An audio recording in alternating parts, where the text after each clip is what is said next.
These are the top cryptocurrency news stories of the week that you need to know as an investor. Got a wide range of different topics that I'll be talking about today, from banking adoption to regulatory news to dog memes. Dog memes are back in fashion. I'll be discussing all of that with you in today's video.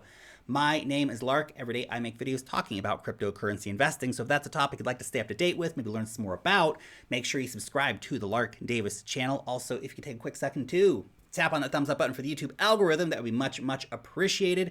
And if you do want to know when I put out a new video, make sure you click on that notification bell.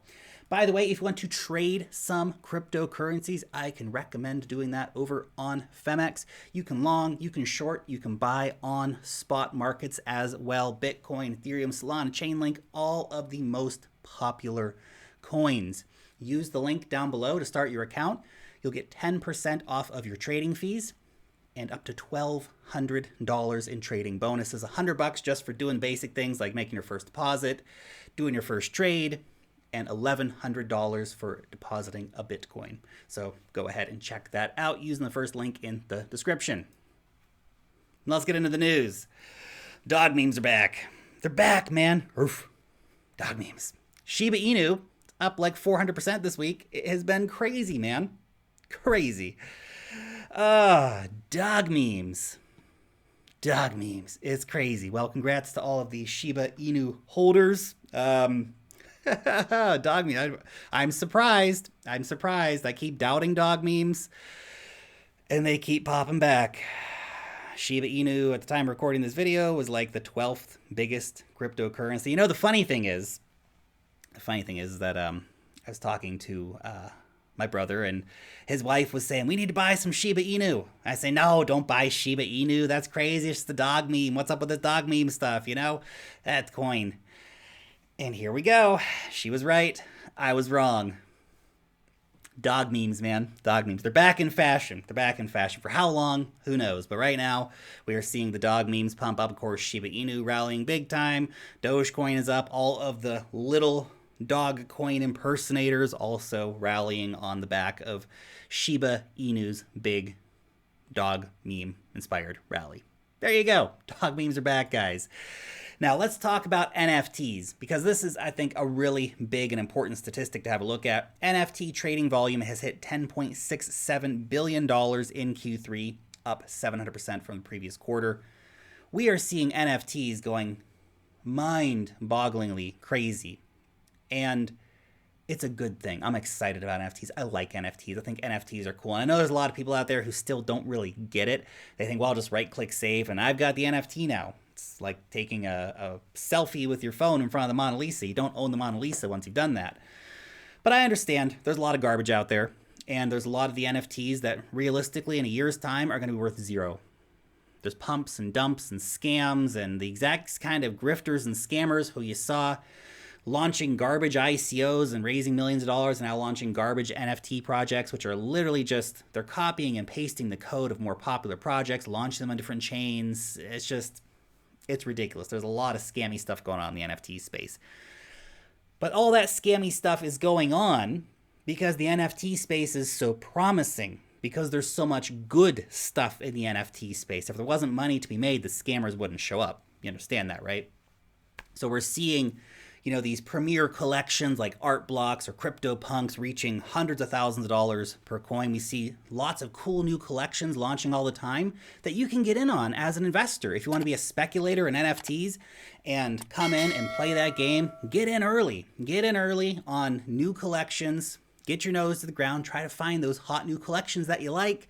Buy some of them, and of course, try to flip them for more money later on. It's a risky game, but people are playing it pretty hard right now. And what I'm really excited to see is the expansion of NFTs beyond Ethereum. Because let's keep it real. Ethereum right now is being dragged down by NFTs. We see mega rich users who can afford to spend hundreds of thousands of dollars on NFT, and then, well, if the gas fee's $100 for it, whatever, c'est la vie. But if you want to buy an NFT for $100 on Ethereum, you have to pay almost the same amount in gas fees often, not all the time, but often, and that's just unworkable. So what I'm excited to be seeing right now is the rise of Solana-based NFTs. We've seen a lot of people making a lot of money off Solana-based NFTs. We've seen some really cool Solana NFT collections like Space. There's a Galactic Geckos. Galactic Geckos have gone up like 50, 60x, 75x or something like that from the time of minting until now, which has only been a few weeks. So we're seeing Solana-based NFT collections getting some serious traction in terms of returns because you can buy and sell NFTs on Solana for pennies. It caters to a whole new market of people who can come in, buy an NFT for $100 and spend 10 cents or 20 cents or whatever on the transaction fee. Game changing right there. Now, I shared some really cool new Solana NFTs to keep an eye on in the newsletter this week. So if you're a newsletter subscriber, make sure you go and, of course, read over that section of the newsletter. Next up, Credit Suisse. Big bank, of course, in Switzerland. They are creating Ethereum-based shares of a Swiss resort. Now, I love this story because we're seeing so many legacy finance players building on top of public open source networks. These guys aren't creating their own walled gardens. They're saying, hey, let's just go use Ethereum to release our security tokens. Security tokens, they're a funny one, because security tokens, remember back in 2018, we were talking about security tokens, then 2019, then 2020, they're supposed to be the big thing. The problem with security tokens, regulations, man. The regulators keep screwing security tokens up. They're making it really, really difficult for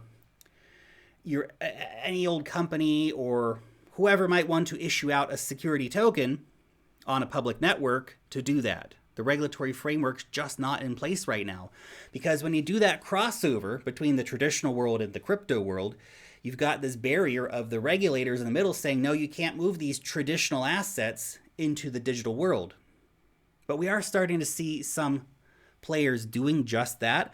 We're seeing some banks that are starting to innovate in this area. Societe Generale, of course, they are issuing out bonds on Ethereum, and they're going to move those bonds into DeFi, which is pretty game-changing stuff. Here we have Credit Suisse issuing out tokenized shares of a Swiss resort on Ethereum. That's cool. By the end of this decade, I'm telling you, hear me now, quote me later, we're going to see just a massive percentage of the legacy markets move on to the blockchain. They're going to be on Ethereum. They're going to be on Cardano. They're going to be on Solana, a couple of their top blockchains. It'll be incredible. It'll be absolutely incredible. So this is a big story, just another one of those nice little feather in the hat kind of stories that show that progress is being made, that new use cases are popping up all of the time for crypto. This was a big one. Moving on to the next story. This is a big one here. The US FDIC is said to be studying deposit insurance for stablecoins.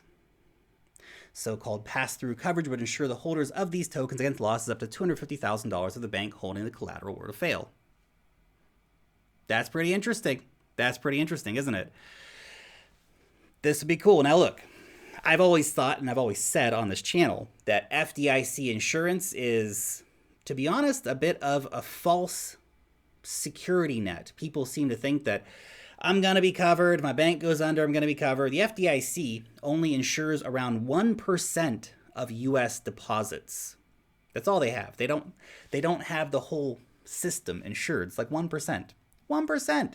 So if a moderately big bank were to go under, then of course that's probably not going to happen because, as 2008 proved, there are certain banks that are just too big to fail, right? The moral hazard has come in.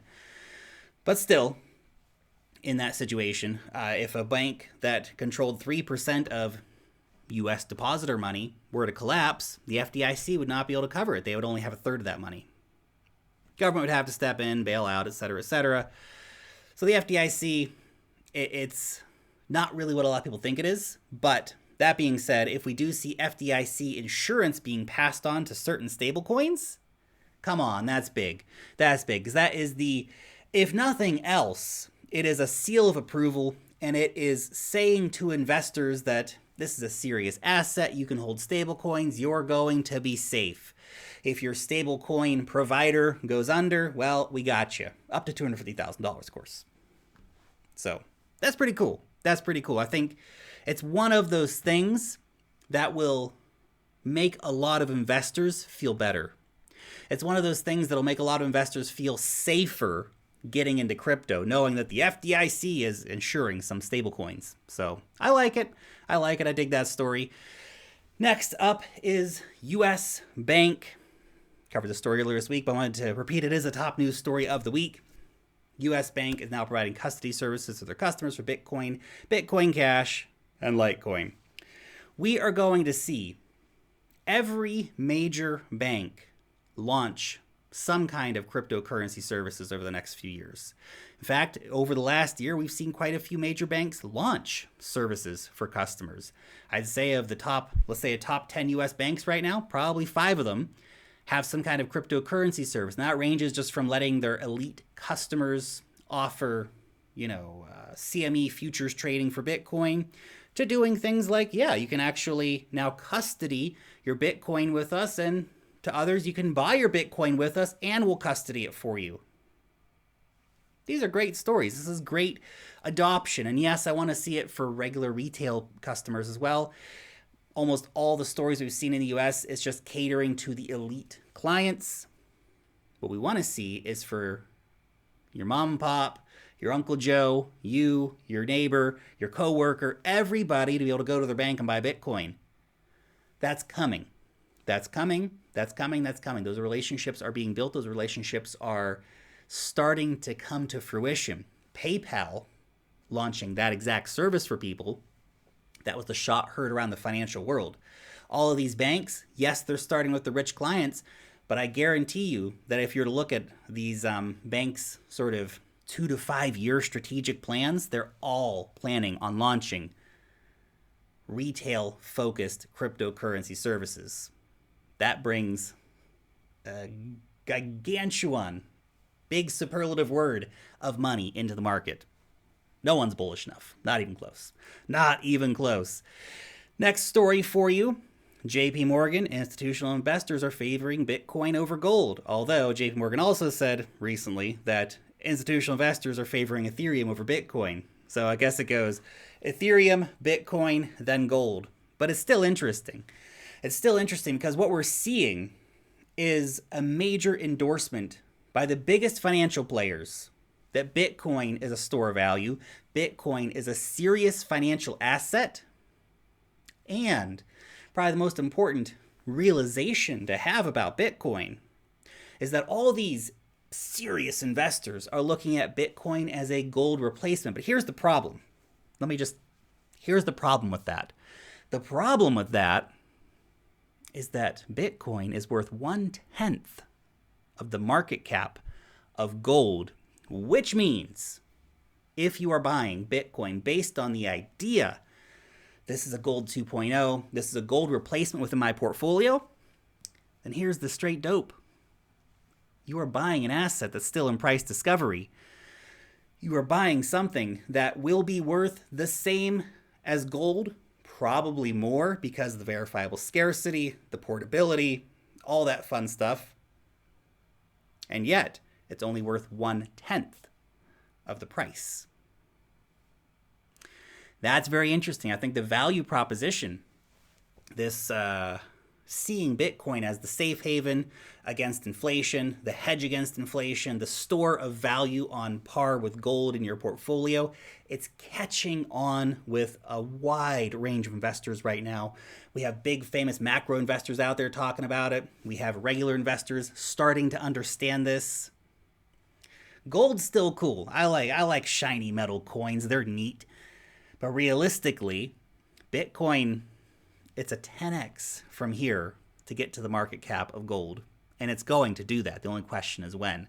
And I think the Bitcoin's going to go to $1 million a coin. Seriously. Which is twice the market cap of gold. Only question is when. The only question is when. And more institutional investors are starting to look at this and realizing, man, Why would I buy gold when I could buy Bitcoin, which is worth 1/10 of what gold is right now, but will be worth the same or more in the future? Final story for today. The IMF managing director has said that 110 countries are at some stage of developing a central bank digital currency. This story blows my mind. That's more than half the countries in the world. Most of those are the world's major economies. So what we're talking about here is that in the next few years, the majority of the world's countries will have issued out their own central bank digital currencies, basically a cryptocurrency fiat dollar or yuan or yen or pound or euro or rand or peso, whatever you might want to apply to your local currency. They're all doing it. Well, not all of them, but most of them are doing it. This is insane because pretty soon everybody who has a mobile phone is going to have a central bank digital currency, basically crypto wallet, in their pockets. Now, what this means is that there's going to be almost no friction between getting money from the legacy world into the crypto world. Let's say that you start receiving your salary paid out in central bank digital currencies to your central bank digital currency wallet on your mobile phone. And then it's just a short hop and a skip to send those dollars or whatever other fiat over to a crypto exchange or into DeFi. Because as soon as these start launching, all of the nerds out there in crypto, they're going to start launching bridges to get into these things. And the bridges will allow you to take your money from your government wallet out into DeFi, to buy Bitcoin, to trade, to find high yields. No one's bullish enough. No one's bullish enough. How is anyone not this bullish? We've got to be more bullish, guys. We have to be more bullish. No one's even close to bullish enough. 110 countries are about to issue out central bank digital currencies. Crypto fiat is going to be everywhere. And the friction to get that crypto fiat into the native crypto world is just going to disappear. All these people who are then also going to be comfortable with using these crypto monies are going to find it so easy to then start using native cryptos to buy Bitcoin, to buy Ethereum, use DeFi, all that stuff. The difficulties will be abstracted away, and you're going to see new wallets coming out beyond the government-issued wallet. A wallet which will let you have your central bank digital currencies, and they'll then give you access. Oh, would you like to put that into Aave? Click, you're done. Now you're earning 5% on your central bank digital currencies. Your bank's never going to give you that. This is an extinction level event coming for the banks that don't adopt, right? We see some banks adopting this crypto tech. Those banks are going to be fine. Other banks, they're in trouble. They are in trouble. This is a big story. Central bank digital currencies are going to just blow the lid off of the entire cryptocurrency industry. All those assets are just going to go so sky high. It's going to be crazy. Anyway, just my 2 Satoshis for the day. The big news stories of the week that I think that you as a cryptocurrency investor might want to have on your radar. Thank you so much for watching today's video. Oh, right, your question for the day. When central bank digital currencies come out, are you going to use them? Or are you going to be like, well, maybe this is like the new social credit system. Maybe it's a bad idea to use these. I'll stay away. Just stick with Bitcoin. Or are you welcoming the introduction of central bank digital currencies? Thanks so much for watching today's video, and peace out till next time.